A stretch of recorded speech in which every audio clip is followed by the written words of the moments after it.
अयोध्या से बड़ी खबर ये है कि आज रामलला की मूर्ति की पहली तस्वीर भी सामने आ गई है। आपको दिखाते हैं वो तस्वीर गर्भगृह में रखी गई है। मूर्ति की पहली तस्वीर सामने आई है।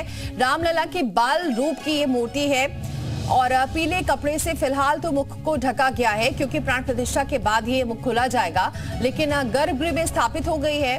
अयोध्या में ये तस्वीरें आप देख सकते हैं। अयोध्या के श्री राम मंदिर के गर्भगृह के आसन पर रामलला की मूर्ति को विराजमान कर दिया गया है। टीवी स्क्रीन पर आप एक्सक्लूसिव तस्वीरें देख सकते हैं। गर्भगृह में विराजमान हो गए हैं रामलला और ये पहली तस्वीर आप देखिए। भगवान श्री राम की जन्मभूमि पर बने राम मंदिर में रामलला के अचल विग्रह को गुरुवार को गर्भगृह में प्रवेश कराया गया है। रामलला की 51 इंच की मूर्ति के मुख और हाथों को पीले रंग के कपड़ों से ढका गया है।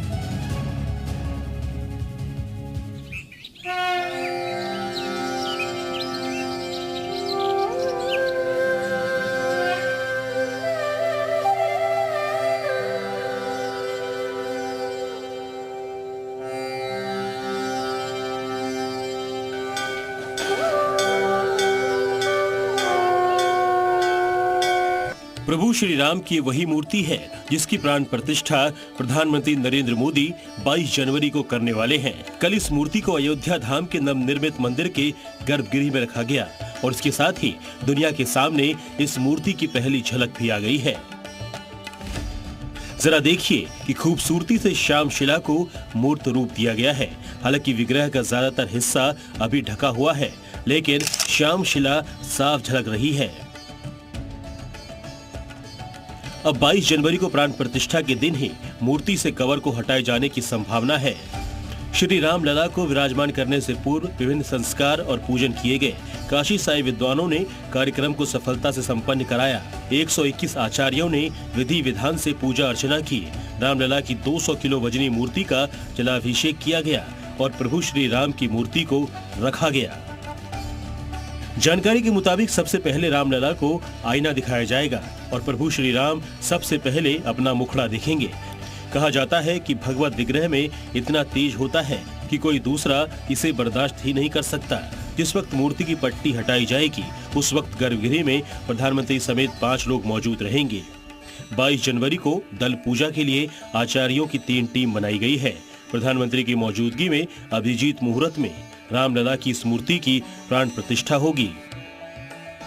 इस मूर्ति को प्रख्यात मूर्तिकार अरुण योगीराज ने 6 महीने अयोध्या में रहकर तैयार किया है। गर्भगृह में स्थापित करने के लिए 3 मूर्तियां बनाई गई थी। 3 मूर्तियों में से योगीराज द्वारा बनाई गई मूर्ति का चयन किया गया। श्री राम जन्मभूमि तीर्थ क्षेत्र के 15 में से 11 ट्रस्टियों ने इस मूर्ति की भूरी भूरी प्रशंसा की है। मूर्ति के गर्भगृह में रखे जाने के बाद यहाँ पर सुबह और शाम दोनों बेला में विशेष अनुष्ठान होगा। सुबह के समय औषधाधिवास, तीसराधिवास और धृताधिवास की विधि से पूजा पूर्ण होगी, जबकि संध्या काल में धान्याधिवास विधि से अर्चना होगी। शास्त्रों के नियम के मुताबिक मूर्ति स्थापना के यजमान को कठोर नियमों का पालन करना पड़ता है, जिसे यम नियम कहते हैं। प्रधानमंत्री मोदी ने 11 दिनों तक यम नियम का पालन करने का संकल्प लिया है। सूत्रों के मुताबिक पीएम मोदी जमीन पर कंबल बिछाकर सोते हैं और नारियल पानी का सेवन कर रहे हैं। वहीं राम मंदिर के मुख्य पुजारी आचार्य सत्येंद्र दास ने जी मीडिया से एक्सक्लूसिव बातचीत में बताया कि मंदिर के गर्भगृह में विशेष पूजा चल रही है ताकि भविष्य में किसी भी तरह की बाधा उत्पन्न न हो। यही नहीं, उन्होंने बताया कि प्राण प्रतिष्ठा के बाद नई विधि से पूजा अर्चना होगी। प्रतिष्ठा हो जाएगी, उसके बाद पूजन विधि क्या होगी? देखिए, जो पूजा विधि आई थी ये रामानंदी संप्रदाय के अनुसार पूजा विधि है और पूजा विधि उसे चलती रहेगी। प्राण प्रतिष्ठा के लिए मंदिर में अस्थायी गुम्बद बनाए गए हैं और गुम्बद को भगवा कपड़ों से ढका जा रहा है।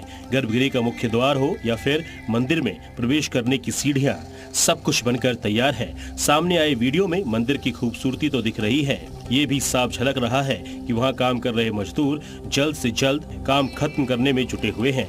राम मंदिर का गर्भगृह कुछ ऐसे बनाया गया है कि श्रद्धालु 25 फीट दूर से ही भगवान राम की छवि को देख सकेंगे। वहाँ की दीवारों पर देवी देवताओं की आकृतियां बनाई गई है।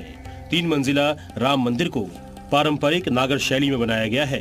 मंदिर में लगाए गए दरवाजों पर हाथ जोड़कर स्वागत करती महिलाओं की तस्वीरें हैं। वहीं नीचे के हिस्से में हाथी को दर्शाया गया है। ब्यूरो रिपोर्ट, जी मीडिया।